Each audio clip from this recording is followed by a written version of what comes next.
We have had the opportunity to share information regarding the potential of building an elementary school numerous times, including committee meetings at facilities, finance, and education, as well as priority discussions here in the past and breakout sessions that we had for community members at each of our 5 elementary schools. And so there's an opportunity for us as we come to the close of this formal school year to synthesize some of the information together and provide the public with an update, at least on where we stand and what next steps would be. So some of these slides will look familiar. We do have some new ones, but we're also trying to tie it together into an update that makes sense in terms of a status report. So tonight, we'll look at some of the elementary school drivers, the drivers for a 6th elementary school one more time as a review. We will present some summary slides from the discussion we had of the timeline to build a new school and how it would be potentially funded. A discussion of potential school sites. We have had some questions and feedback that have emerged from our inbox on our website, as well as comments and questions that we heard in person. And we want to at least be able to address some of those this evening and then discuss some next steps. So the summary of the 6th elementary school drivers are really threefold, right? We certainly look at enrollment, and that is a significant driver as to looking at whether or not we need an extra school. It's a reminder that this is not replacing a school. This would be an additional elementary school envisioned as a K-4 school.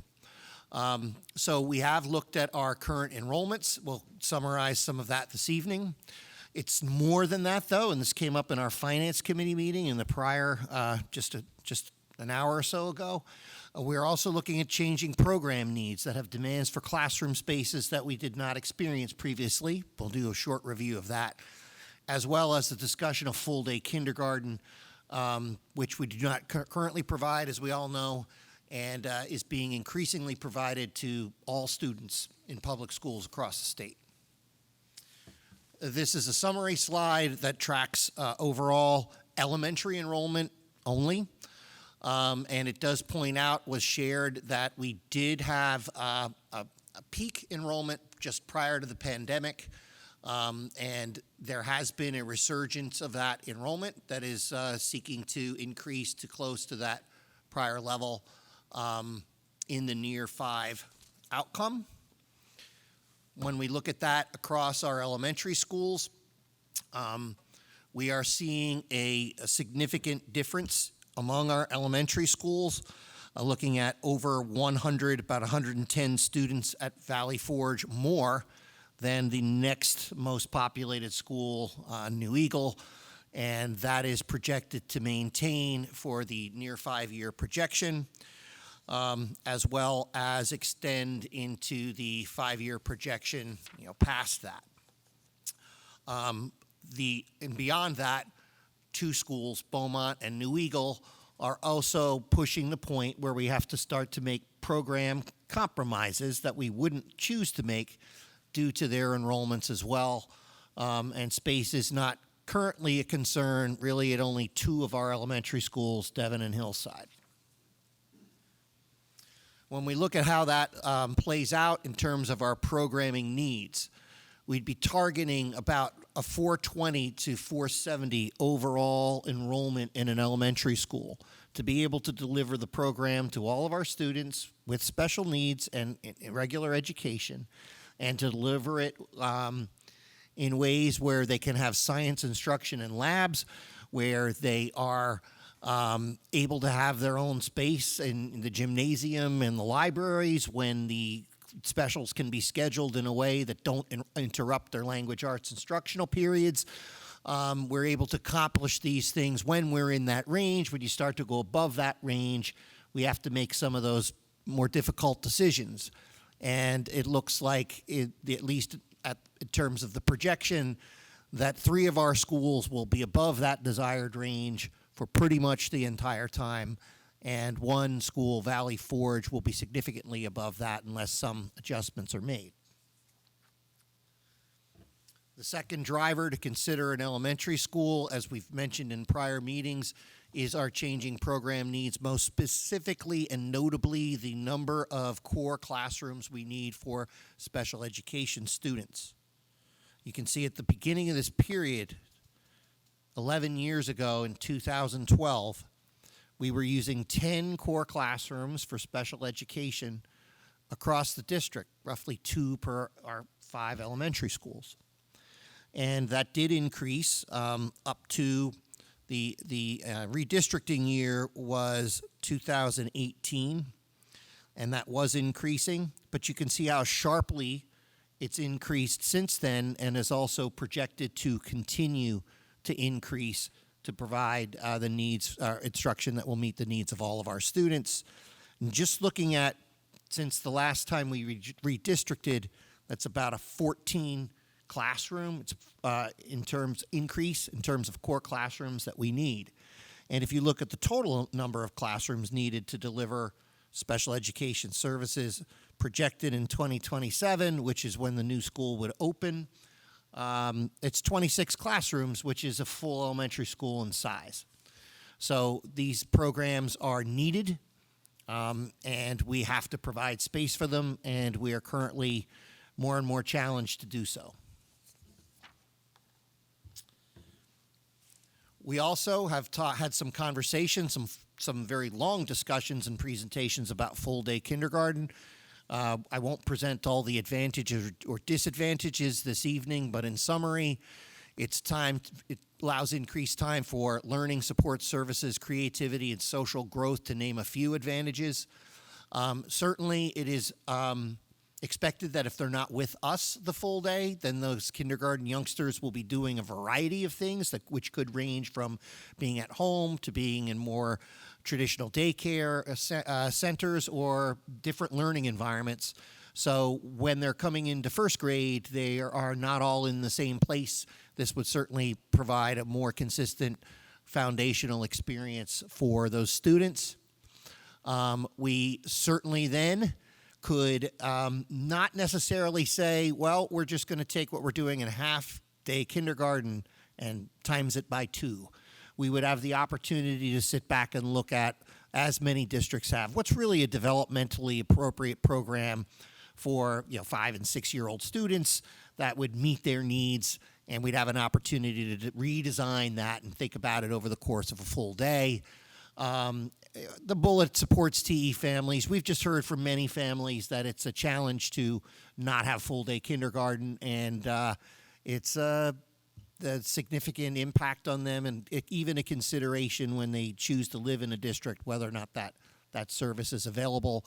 And by comparison, this says approximately 87% of PA school districts offer full-day kindergarten to all students. That was a spring of 22 number, and I asked if we could get a refresh, and Dr. Toll did provide it. Now it's between 89 and 90% of school districts. It's 447 school districts across the state. There are 500 that are offering full-day kindergarten to all students.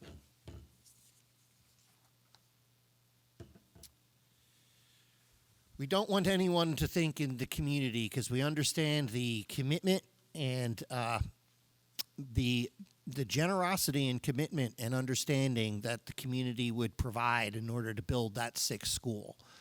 And it is a measure of last resort for us. It's not something that, well, it'd just be easier for us to have the 6th school. And we haven't come to make that request. The last time a school was built in this district was 1965, and we've been able to manage by some of these strategies on the board. We have monitored enrollment and maintained status quo. We've been able to do that more years than not over that 50-year span. We've simply had enough in place to meet the needs of students compared to the prior year. We have taken great pains to look at our individual buildings and maximize the footprint. That means take a new look. Rooms that were designed for something in 1965 and before that might have been smaller and are adjacent to other such spaces could be combined into a larger space. We have maximized the footprint of all 5 of our schools. There's no more juice we can squeeze in terms of instructional space out of these buildings. I'll speak a little bit more about adding on and expanding our current facilities. We do believe we've examined that as an option and think that we're past that at this point as well. We have redistricted over the years, most recently in 2018. It's something that I think if redistricting would solve the problem, then that would be a simpler solution to take. We'll take a quick look at why that might be a challenging solution to consider at this time. And of course, we're under discussion of building a new school, 6th school. Some questions that have come up about why don't you just add on to the schools that you have? We believe that strategy has been used and exhausted. When the schools were designed, the central nervous systems of the school were not designed to support more students than we're currently housing. That is to say, you can build a school that has an intent of 600, 700 students, but you would have a larger cafeteria and one that's separate from an auditorium. You probably would have 2 gyms, a much larger library, the parking, the pickup, the drop-off, the width of the hallways. You have 1 art room, 1 music room, because the vision was not to have 650, 700 students in these schools. So you could potentially do some kind of renovation to make one supersized school, but it would not be simply adding on some classrooms. I think why don't we just put a couple of classrooms onto each of our schools? The sites, the locations, and the schools of themselves aren't designed for that. Why not modular classrooms? The best use for modular classrooms is for a temporary need. Sometimes there's an enrollment bubble, right? And you know it's there.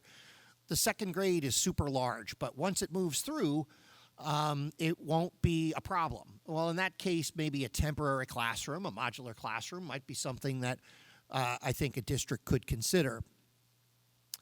They're also, they're not as expensive as a full school for sure, but they also take time and expense.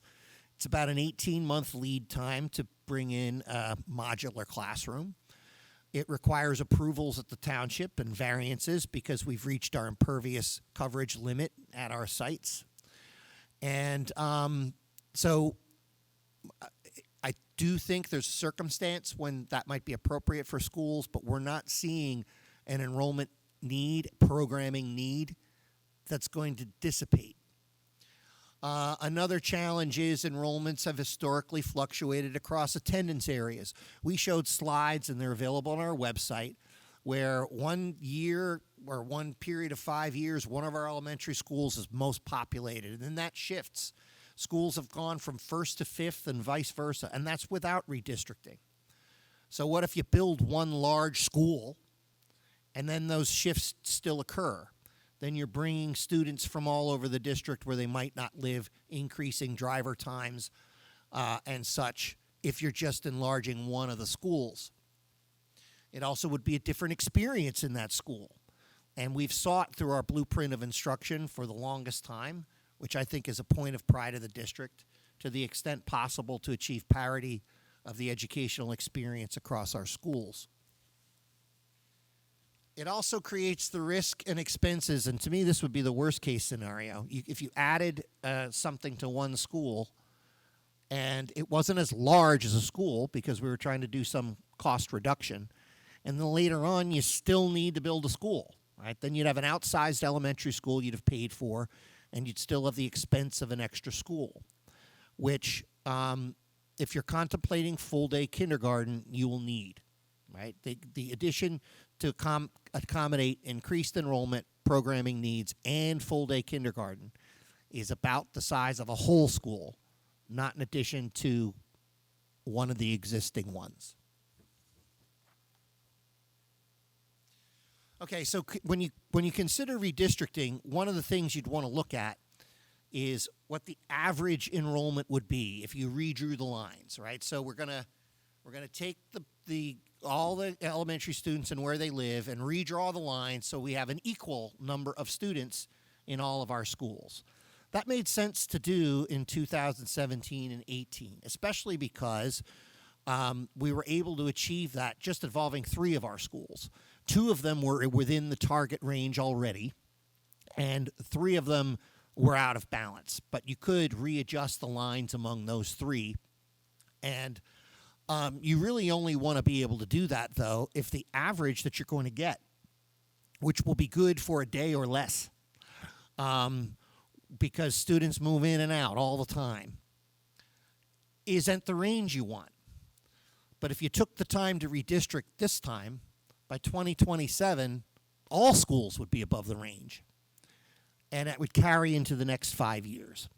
So not only would you have to redistrict pretty regularly because small shifts would cause pinch points in districts without the extra space that we need, all the schools would be above where you'd want them to be. And at that point, I think it's time to consider a 6th school.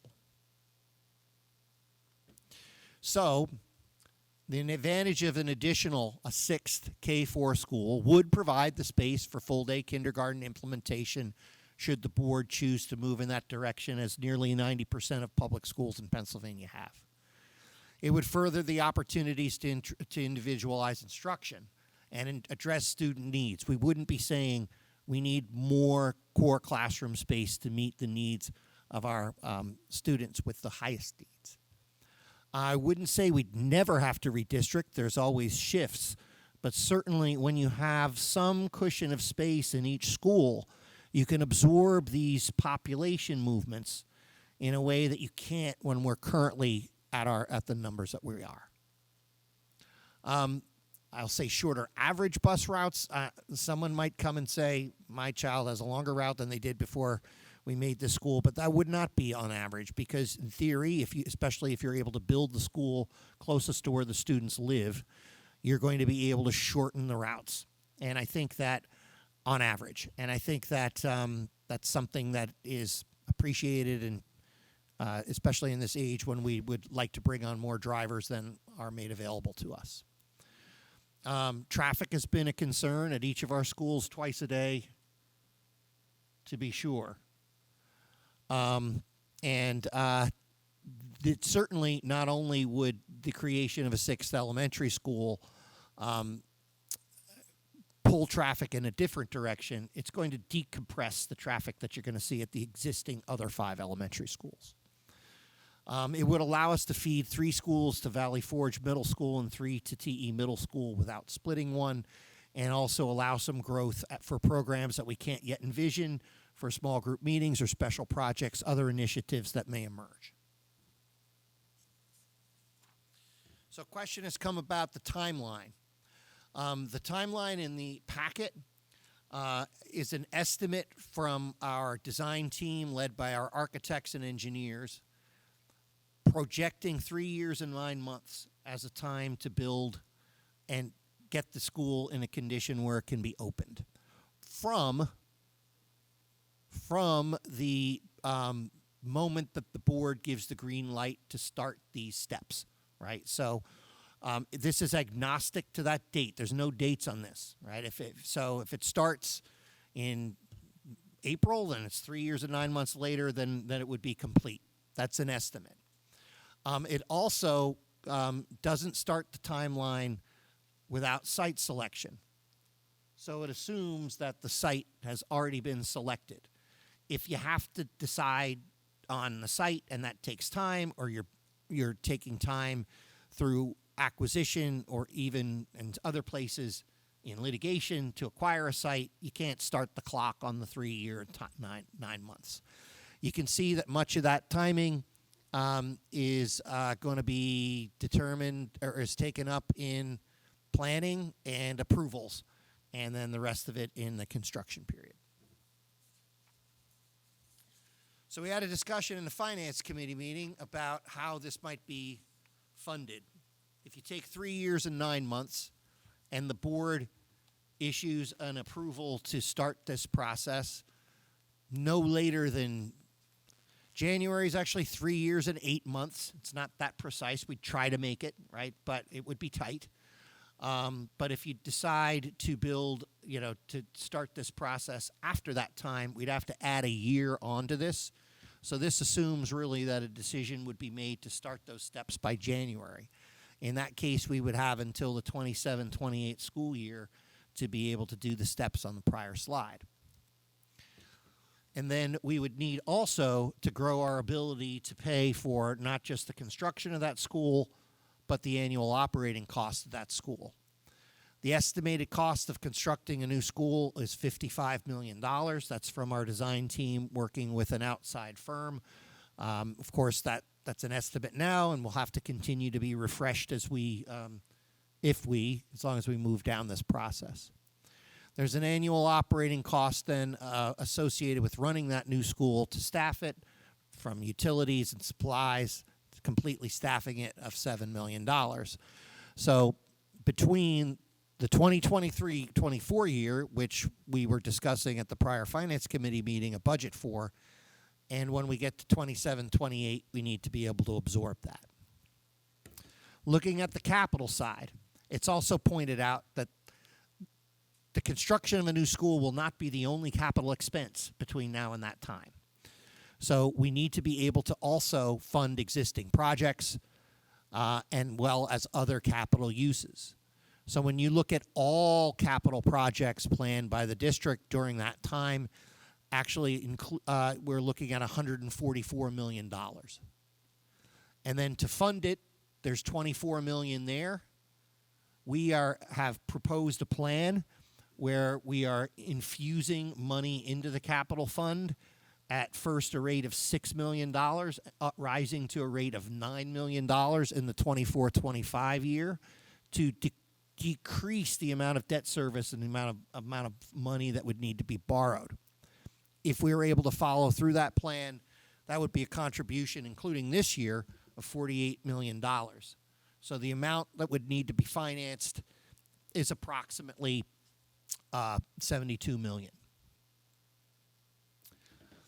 So our financial advisors have provided us with information to borrow the money between now and then and finance it over a period of time would lead to a change in our annual debt service by an increase of $3 million.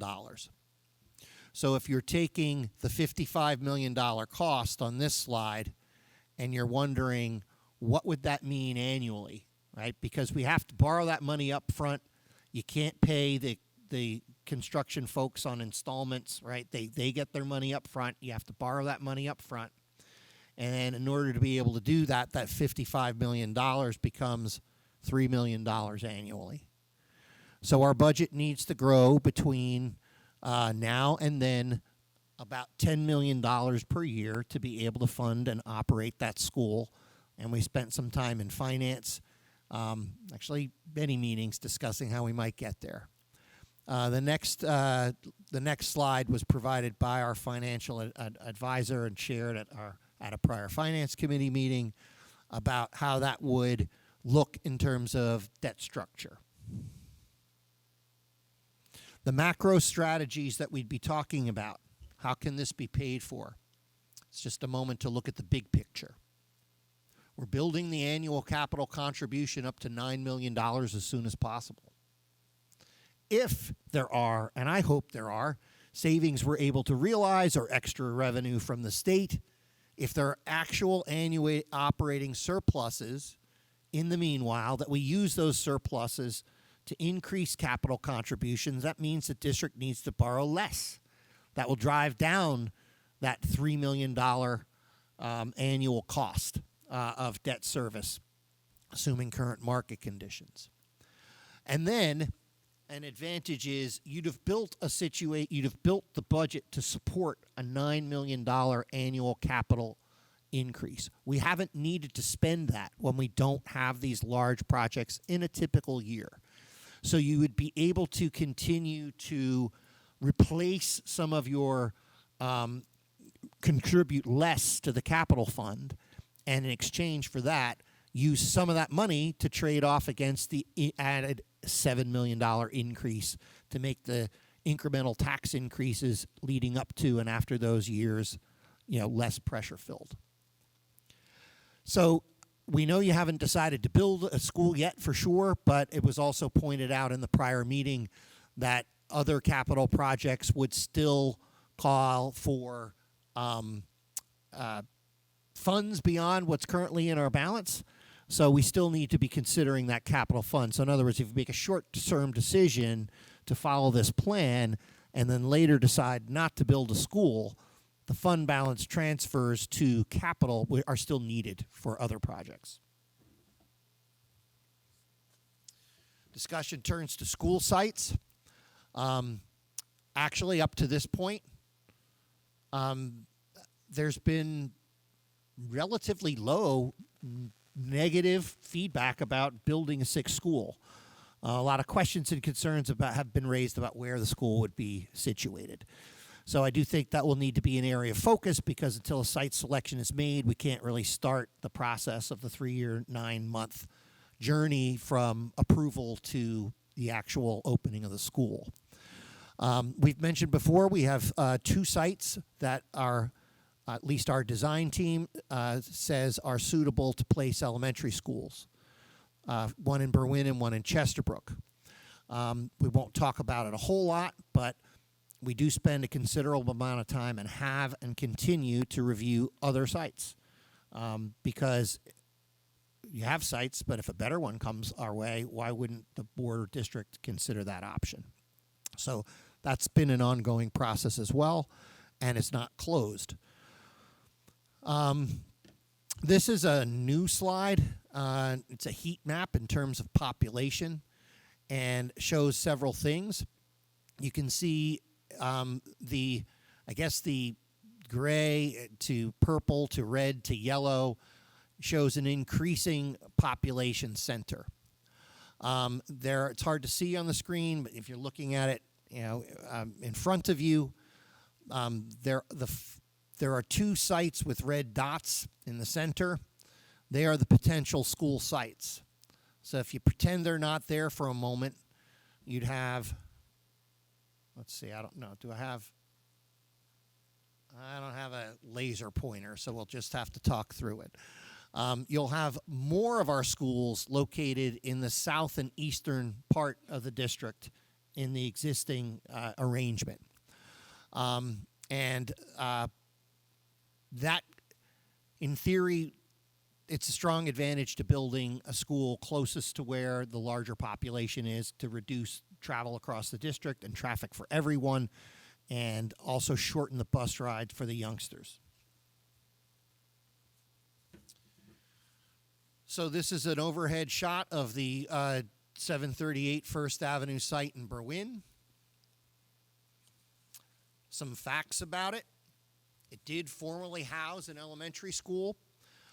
It wasn't the exact same site now as it is now. The Easttown Library has occupied a portion of the plot that had been Berwyn Elementary School. Before that was turned into an administrative building and eventually torn down. So it's a smaller site.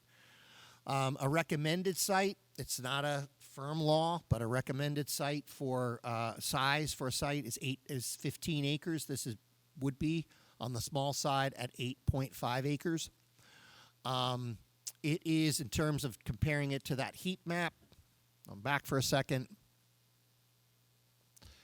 There is one in that area of the district, one higher population center in Devon, but there are also 2 elementary schools already located fairly close to that population center, and the rest around there is sparse relatively.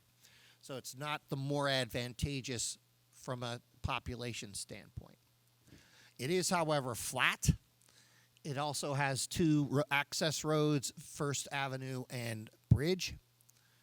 And this is in conjunction with a larger discussion. It is not sitting idle. It is used by the district currently as playing space.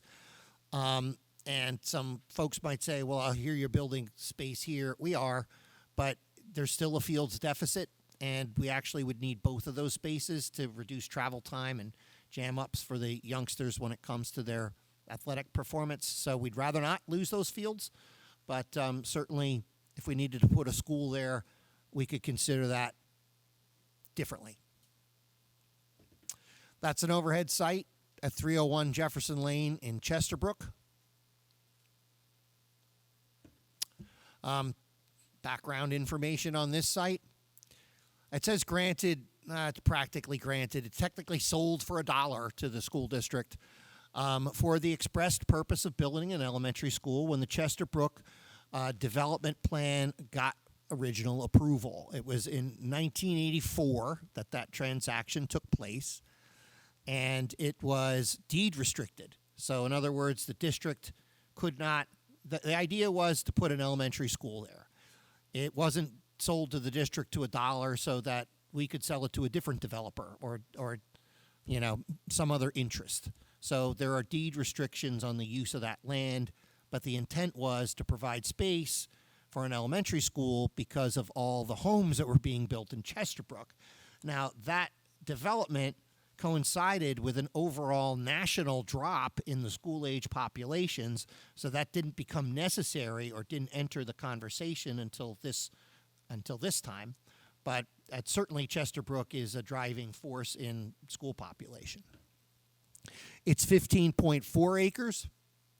It is closer to the population density centers. It is not easier topography, right? It is more difficult topography. I don't think the developer wanted to give up the most prime pieces of real estate to the school district, but it is developable. If that's a word. It is also accessed, as many pointed out, by the single road Jefferson Lane. Some of the questions that we've received so far: have you considered other school configurations? Yes. We looked at a kindergarten center. We looked at potentially changing to K1 or K1 and 2-3 schools, creation of a 4-5 center. In fact, we worked with the Chester County Intermediate Unit, and they provided the school district with some information as to whether or not that's a configuration like to consider. It isn't recommended at this time. We had a prior discussions, talked about it in more detail, but in general, it does change the educational program. Most concerning to us is every single one of these models involves additional transition for students. Transitioning schools can be a harder time for kids and a harder time to support them. So when you have a kindergarten center, as soon as you get to know the students, they leave, right? They're there for 1 year, and then the staff has to try to communicate with people in a different building on how best to teach these students and what they learn from them. So every time you add a transition, that can be a challenge. All of those would do so. Sure, it's transportation concerns. The only school that buses students here from the entire district is the one we're sitting in. The other schools have smaller enrollment areas, and it is a challenge to bring students from all over the district to one site. From considerations of whether we'd need to have a fourth tier of transportation and what that would mean for the starting times of our schools, to just simply the availability of all the buses to be able to do that. And in the end, you could do these things and still require another school, right? Can't take one of our existing schools and make a kindergarten center out of it and still have enough space. So it doesn't obviate the need we're discussing about, potentially having to build an additional site. One of the questions we heard was, well, could we look at a corporate center? Well, we have looked at corporate centers. We have looked at sites. We'll consider any site. I'd like to say that to anybody who has that idea. We have discovered significant barriers in a lot of these properties. One of them is they're not all for sale. And one of the most common things we'll hear is that the use of corporate centers has gone down in terms of office space and the percent occupied in different buildings. Used to be, these are made up numbers, but to illustrate, 80%. Now it's 40%. Well, it's still 40% occupied, and they're not selling it. If there's sites that come on the market, we would give them a fair look. Ideally, it would be a smaller corporate center where we'd be able to take the entire center and reconfigure it to a school, as opposed to just a piece of a corporate center where we would be, it's not really feasible, talking to our architects and engineers, to save money by just reconfiguring an existing building. They're not set up like schools. Almost certainly we'd have to knock them down and rebuild it. It would not be a cost saver. Probably, certainly if we had to buy the land, that would be a cost, but you'd also have to knock down an existing building and rebuild. And it certainly is a different feel to have 5 neighborhood schools and 1 school situated among corporations, and I'm not sure. We'd have to do some careful thought about that before, around safety and security and access, which we'd be willing to do. But what I would say is, when folks have that idea, provide us with an address of a property that's for sale. That's approximately 15 acres. And we absolutely will do due diligence and explore that site and consider its use. But that's a more helpful suggestion than the theoretical notion of there must be some corporate space somewhere. We are examining this, and we'll consider any space. As far as traffic and emergency access plans, those plans would be approved and developed on that timeline slide that I showed you. It's not a point where we'd be able to say this is the traffic plan. There's considerable work that would have to be determined with site development, how land might be regraded, how the traffic would be rerouted. There's a lot of back and forth between us and township approving authorities. Our design team meets in response or in cooperation with local fire departments in terms of emergency egress. That certainly will come, but it would come farther down the road. And there hasn't been anything presented to us by our design team that would consider either of those spaces a rule out at this point. It's always a concern and a part of our planning to make sure there's adequate access for emergency vehicles and egress and traffic considerations. So those plans will be part of the development process, but they'll come after you've taken some of the initial steps. What we're looking at doing is we have an opportunity to look at enrollment into the 23-24 school year.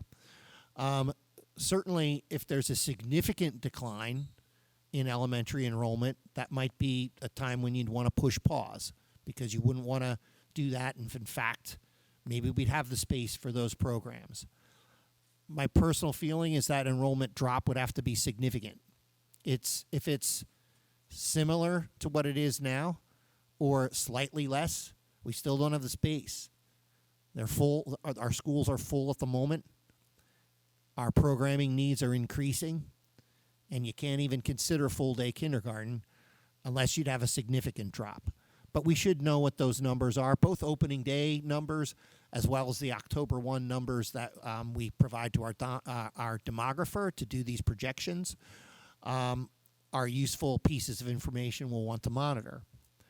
And then because we can't start that timeline, we'd want to continue site evaluation. Looking at unknown, unidentified sites would continue, as well as doing further work with our architects and engineers as to what the differences would be between developing a site at the Berwyn site versus the Chesterbrook site, because I think we'd want to know all those implications before asking for a decision on the site. And that's what we have this evening.